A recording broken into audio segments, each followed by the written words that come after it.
Sejam bem-vindos de volta aqui ao Prepare-se para o Encontro. Afinal de contas, todos nós temos um encontro marcado, só não sabemos o dia, a hora e o local. Entretanto, o soberano Deus sabe todas as coisas e sabe sim o dia e a hora que Ele nos encontrará.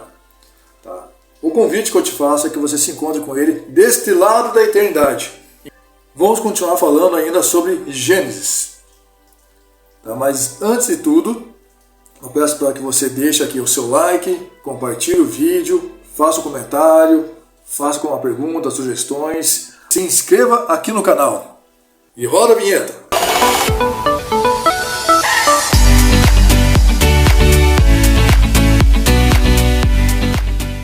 Então, continuando em Gênesis. Mas daí talvez você faça uma pergunta, por que continuar em Gênesis? Por que a gente não pode ir para outros lugares da Bíblia nesse momento e abordar outros assuntos? Olha, a resposta é muito simples. Gênesis do 1 ao 11 é a base de toda a Escritura. Começando então.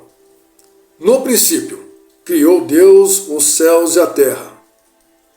Quando nós lemos esse texto, no princípio, para mim me traz a lembrança algo que está lá em Apocalipse.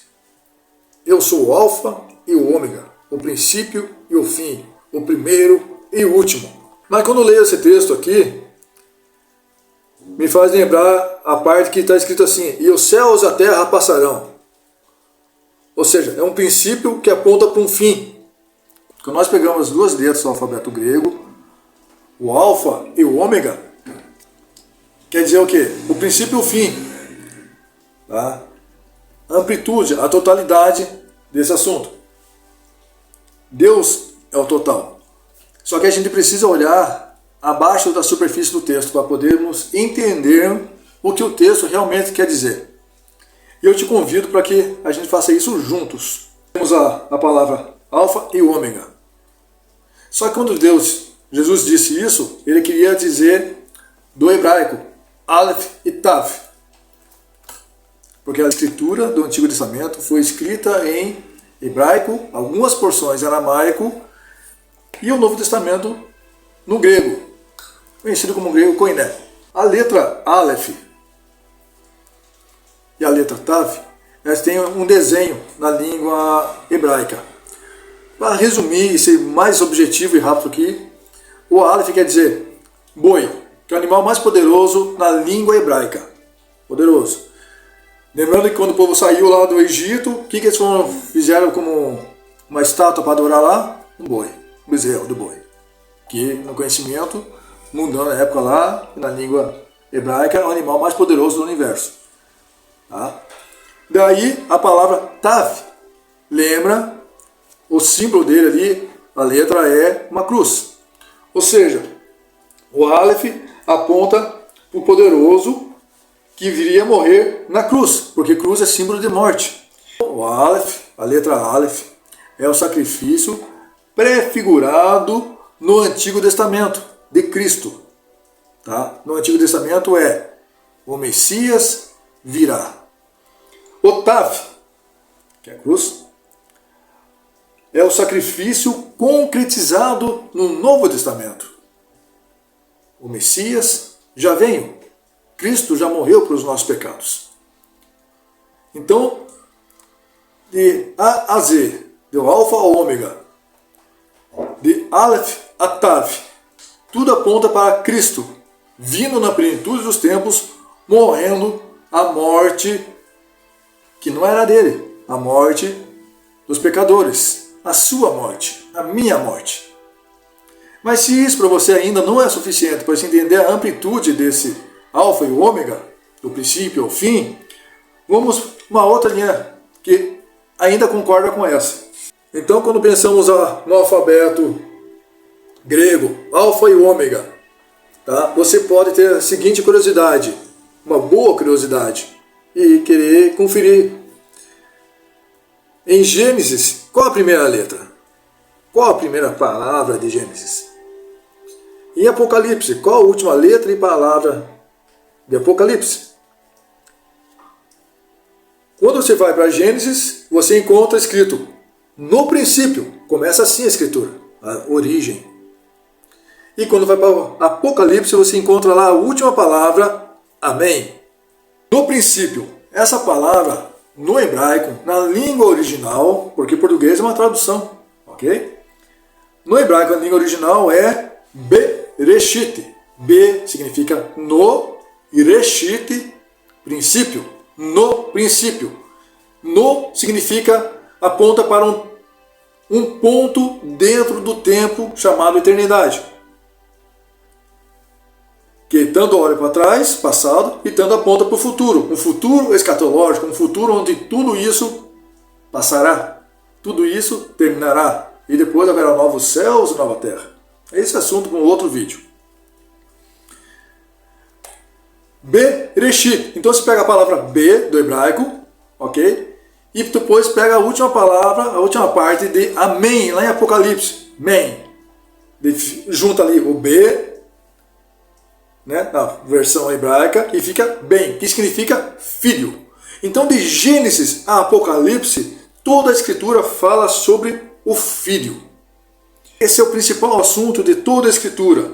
Aquele que é o primeiro e o último, o princípio e o fim, aquele que é o mesmo ontem, hoje e eternamente, aquele que o principado está em seus ombros, seu nome é maravilhoso, conselheiro, Deus forte, Pai da eternidade, príncipe da paz.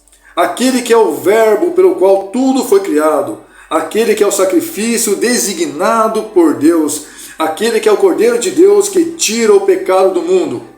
Qual o nome dele? Jesus. Toda a Escritura aponta para Jesus. Esse Jesus, o Verbo encarnado, o Filho de Deus, veio morrer uma morte de cruz, obediente até a morte de cruz. Mas por que dessa morte? Porque a ira de Deus tinha que ser satisfeita. Sim, a ira de Deus, um assunto muito tempo esquecido pela igreja nos dias atuais. A ira de Deus tinha que ser satisfeita para ser feita a justiça de Deus, porque se Deus não julga, ele não é justo. E se ele não é justo, como poderá ser santo? Deus não nega a si mesmo. Nenhuma parte da Bíblia ele vai negar a si mesmo. Nem por mim, nem por você. Ele não nega a si mesmo. Então era necessário que a justiça fosse feita.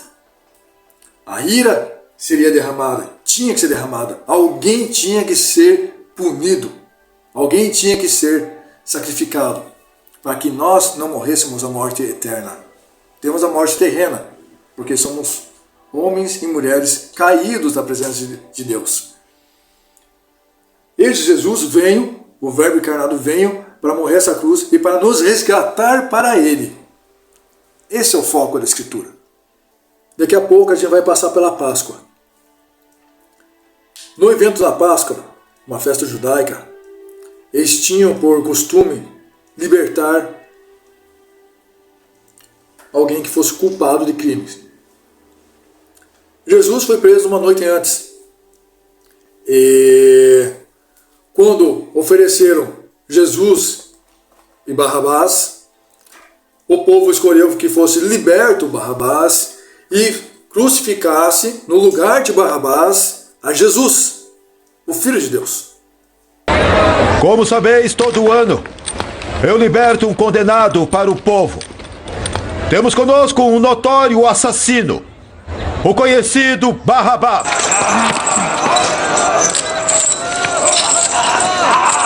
Os dois vós quereis que eu liberte: o assassino Barrabás ou Jesus, chamado o Messias? Liberta Barrabás!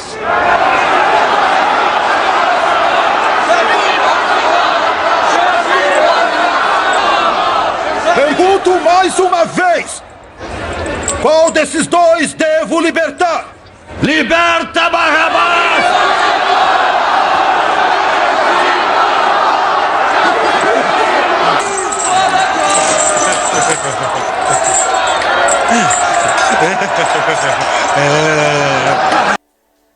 Ou seja, o povo rejeitou o Filho de Deus.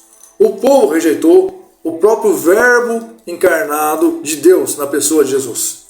E escolheu quem? Barrabás, um homem pecador, salteador, que tinha cometido um homicídio, um assassinato. E isso que a religião aponta. Nós escolhemos aquilo que nos agrada. Só que esse nome, Barrabás, presta muita atenção. Barrabás. Da mesma maneira que bem, no hebraico, tem por tradução filho. A palavra bar, no grego bíblico, significa filho. Então é um filho morrendo no lugar de outro filho. A palavra Abba, ou seja, você já deve ter ouvido o significado da palavra Abba. Abba, pai, que significa pai. Abba significa pai. Só que no final ali da palavra temos Barrabás, um S no final. Esse S nos diz o quê? Pluralidade. Então, filhos dos pais. Jesus morreu no lugar dos filhos dos pais. De todos os filhos dos pais. Você tem um pai, eu tenho um pai. Todos viemos de algum pai. Isso em todo o tempo, em todo o local, em toda a história da humanidade. E é esse sangue que nos abriu um acesso de volta para o Pai. Quando o homem foi expulso da presença de Deus, sim, expulso da presença de Deus por causa do pecado, um caminho foi fechado. Eu vou falar disso num outro vídeo depois. O caminho foi fechado. Mas agora, em Cristo, e somente em Cristo, temos de volta um caminho aberto. Ele é verdadeiramente o caminho da vida. Todo povo, tribo, língua e nação. Ele morreu no lugar dos filhos dos pais. Isso. E tomou sobre si todo o juízo de Deus, toda a ira de Deus, destinada sobre você, destinada sobre mim, destinada sobre todos nós, porque todos pecamos e destituídos fomos da glória de Deus. Alguém tinha que pagar o preço. Ele tomou sobre si toda a ira de Deus, de todos os tempos, de toda a história da criação, sozinho, lá na cruz. E através desse sacrifício que nos justifica diante de Deus, quando nós cremos na mensagem, quando nós cremos na Escritura, quando nós confiamos e procuramos viver de acordo com isso, nós somos lavados por esse sangue. Eu sou o caminho, a verdade e a vida. Ninguém vem ao Pai senão por mim. Ele é o caminho. E construiu esse caminho com o seu próprio sangue derramado. Então temos um santo morrendo pelo pecador, um justo morrendo pelo injusto. O Deus morrendo no lugar do ímpio, enfrentando a morte, a nossa morte, a sua morte. Então, viver com esse Deus é uma vida que vale a pena ser vivida. E eu te convido a conhecer esse Deus. Eu te convido a servir esse Deus. Eu te convido a agradar e a honrar esse Deus soberano, o Deus da Bíblia. Só que muitas vezes essa caminhada é contra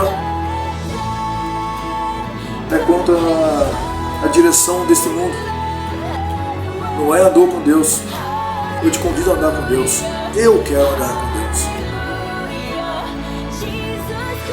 É uma caminhada que vale a pena. É uma caminhada de uma vida. Então, para você se encontrar com esse Deus, você não somente tem que se preparar, mas precisa viver preparado. Para que na hora que Ele chamar você, na hora que Ele me chamar, todos nós estejamos preparados. Porque o dia e a hora ninguém sabe. Então eu te convido hoje, aqui e agora, a você caminhar com Ele.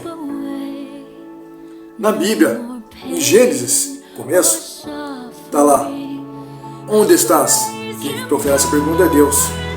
E lá no final da Bíblia, em Apocalipse, Ele diz: venha. Quem tem sede, venha, vem. Ele chama você, venha. Mas talvez você ouça em sua mente: não, agora não. Outro dia, outra hora, outro local. Não ouça esse pensamento. É hoje. Porque você não sabe se hoje à tarde você estará vivo, você não sabe se amanhã você irá abrir os seus olhos e contemplar a vida novamente. Entrega hoje. Venha. Onde estás? Começa Gênesis e Apocalipse está. Venha. E Gênesis e Apocalipse, ele busca você para retornar à presença dele.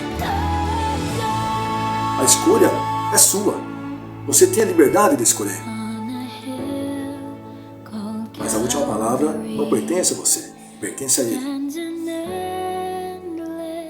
A sua atitude para com Deus hoje irá determinar a atitude de Deus para com você na eternidade.